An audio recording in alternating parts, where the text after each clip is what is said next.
I'm going to show you how to very quickly make your own little public website using GitHub, assuming you've already got a GitHub account. What you can do is you can go over to repositories and click new, and you want to make your repository name your username.github.io. And go ahead and click to initialize the repository with a README and create the repository. So what this is going to do is it's going to give you a very bare bones kind of empty repository with just a little README file in it. But the name of this repository is special, and we'll see why in a moment. What you do is you go over to Settings, scroll down, and there's a section down here called GitHub Pages. And you want to click Choose a Theme. And here you get to choose a theme for your website. And they've got a bunch of different little random themes here. I just like the default one, Cayman, kind of looks nice. You click Select Theme. And you're brought to this page with all this stuff in it in the new README file. Don't really worry about what's in here right now. Just scroll down and click Commit Changes.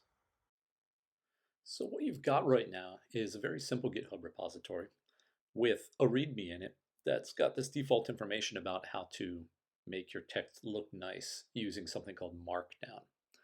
But what's really interesting here is now if I go to mikemag.github.io, well, look at that. I've got a website here. It's got all the same information that's in my README file. And anything I do to that README file is going to be reflected on that nice, pretty GitHub page. And this is the start of making your own simple public website using GitHub.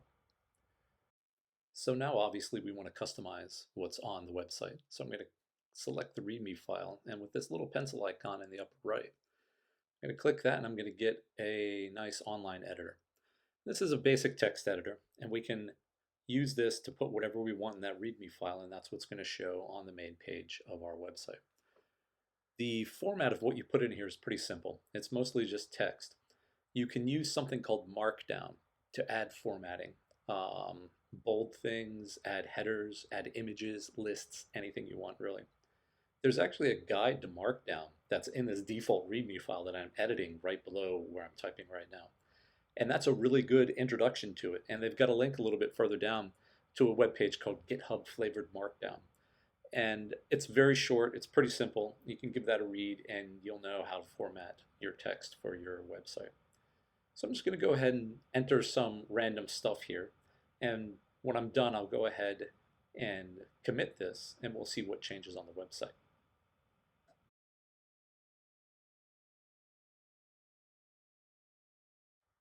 So when I go ahead and commit, the first thing you'll notice is that the changes are reflected in the file on GitHub. And when I look at my main GitHub page, you can see the changes in the README right there. When I switch back over to my github.io page, my public site, well now it's going to take a little time for it to update. Sometimes it takes 10 seconds, sometimes it'll take up to a minute. But it will eventually update and show you your content on the public page.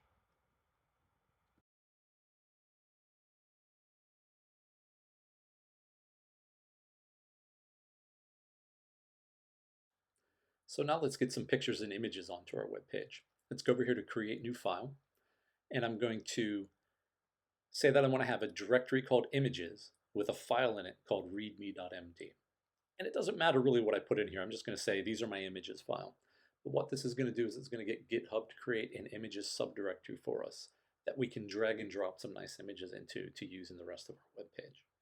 So when I say to commit that file, indeed here I've got an images directory now. And if I go in there, I can go ahead and click Upload Files. And it'll give me this nice little page here where I can drag files or choose them with a finder. I'm going to go ahead and take these 4 files that I've got ready to go, and I'm just going to drag them right on over to that box. And that's going to start the upload process. You can see you get a little progress bar that adds your files in there for you. And once the upload's complete, you go ahead and say commit changes, and that's going to commit those 4 files to the repository. All right, so they've uploaded. I can go look in my images directory. I see all my image files. If I click on one, sure enough, there's this image file of some random code that I was playing with. You can put animated GIFs in here as well. So there's an animated GIF of something that I was demonstrating. And now you can use these on other pages. So what I'm going to do is I'm going to come here, I'm going to select the README. Again, I'm going to hit the little pencil icon to edit it. And I want to go ahead and put one of those images on the page here. So there's specific Markdown formatting to do that. And that's what I'm going to type in here. It's the exclamation point and then things in the square and the curved braces will essentially let you put in a reference to an image in your images directory. And so I'm going to select the basic classes image file here. And if I go ahead and select preview changes up on the top tab here, you'll actually be able to see, well, that's what it's going to look like. There's my image in there. I can go ahead and I can commit that. And we'll see that reflected now on the README file.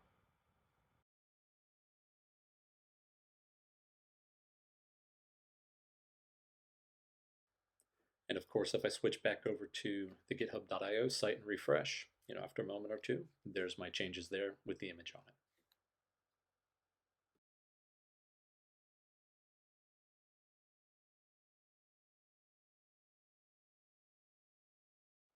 So having everything on one page would be kind of silly. So I'm going to go ahead and create another file, and I'm going to call it csvideos.md. The .md is for Markdown, just like readme.md. And now I have an editor here that I can put whatever information I want for a page. So I'm going to cut and paste some stuff in here about a project for computer science videos that I've been working on. If I hit preview, we'll see the preview with my images on it. And, it looks pretty good. You can format it with as many images as you want, whatever text you'd like. Go ahead and commit the file, and it shows up in GitHub. I can select it and go to it and look at it.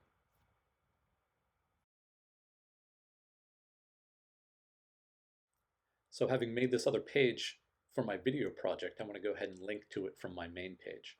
So I'm going to edit my readme.md again. And I'll go ahead and delete that old image that I had in there. And I'll add in a little header and a little link to my CS video page. I'm also going to remove all the other cruft below this so that things start to look a little cleaner.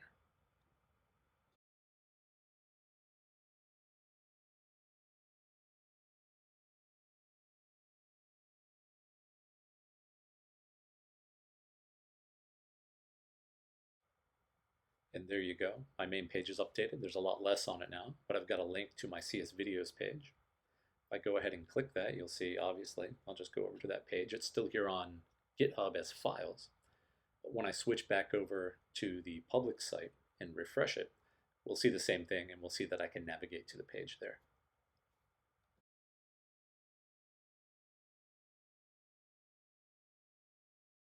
The nice thing about this is over on the public site, you get a URL for each page. And so if you just want to give somebody a link to a particular project, you can just give them the URL for that project. So lastly, what I want to do here is I want to change the big title on the page here. Right now it just says mikemag.github.io. That's a bit ugly.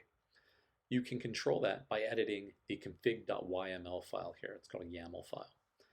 And it's got a particular format in it. I wouldn't screw with it too much or you could break things, but if you add these two lines into it, a title and a description, put whatever you'd like after those and commit them, that will help you update the title of your main page. You won't see anything reflected over here in GitHub, but when you go back to the live site and refresh, you'll see that your title changes. All right, I hope that helps you get a basic project site set up on GitHub. Good luck.